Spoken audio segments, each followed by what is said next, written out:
अनुसूचित जाती आरक्षणाचे उपवर्गीकरण करण्याचा शासनाचा निर्णय तात्काळ रद्द करण्यात यावा या मागणीसाठी भीम आर्मीच्या वतीने करमाळा तहसीलदार कार्यालयात निवेदन देण्यात आले आहे। हा निर्णय रद्द न झाल्यास संपूर्ण महाराष्ट्रभर तीव्र आणि व्यापक आंदोलन छेडण्याचा इशाराही भीम आर्मी संघटनेच्या वतीने देण्यात आला आहे। भीम आर्मीचे महाराष्ट्र प्रदेशाध्यक्ष उत्तरेश्वर कांबळे यांच्या मार्गदर्शनाखाली येथील तहसीलदार कार्यालयात हे निवेदन सादर करण्यात आले। निवेदनात म्हटले आहे की अनुसूचित जाती आरक्षणाचे उपवर्गीकरण करण्याचा शासनाचा निर्णय हा सामाजिक न्याय, समता आणि भारतीय संविधानाच्या मूलभूत तत्वांना बाधा आणणारा आहे। हा निर्णय संपूर्ण आंबेडकरी समाजाला अजिबात मान्य नाही।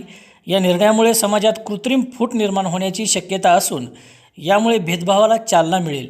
परिणामी वंचित घटकांच्या घटनात्मक अधिकारांवर प्रतिकूल परिणाम होण्याची भीती असून या निर्णयाविरोधात राज्यभरात तीव्र असंतोष निर्माण झाला असल्याचेही कांबळे यांनी यावेळी म्हटले आहे।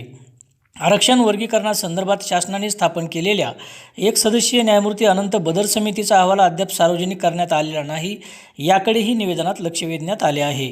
पारदर्शकतेचा अभाव असताना घेतलेला कोणताही निर्णय लोकशाही आणि न्यायाच्या तत्त्वांना अनुसरण नाही, त्यामुळे तो आम्हाला मान्य नाही, अशी भूमिकाही यावेळी भीम आर्मीने घेतली आहे। अनुसूचित जाती आरक्षणातील उपवर्गीकरणाचा निर्णय तात्काळ व पूर्णतः रद्द करण्यात यावा, न्यायमूर्ती अनंत बदर समितीचा संपूर्ण अहवाल त्वरित सार्वजनिक करण्यात यावा, अशा मागण्याही निवेदनात करण्यात आल्यात। शासनाने या मागण्यांची तात्काळ दखल घेऊन सकारात्मक व न्याय्य निर्णय न घेतल्यास संपूर्ण महाराष्ट्रभर व्यापक व तीव्र आंदोलन छेडण्यात येईल, याची जबाबदारी शासनावर राहील, असा इशाराही भीम आर्मीच्या वतीने यावेळी देण्यात आला आहे।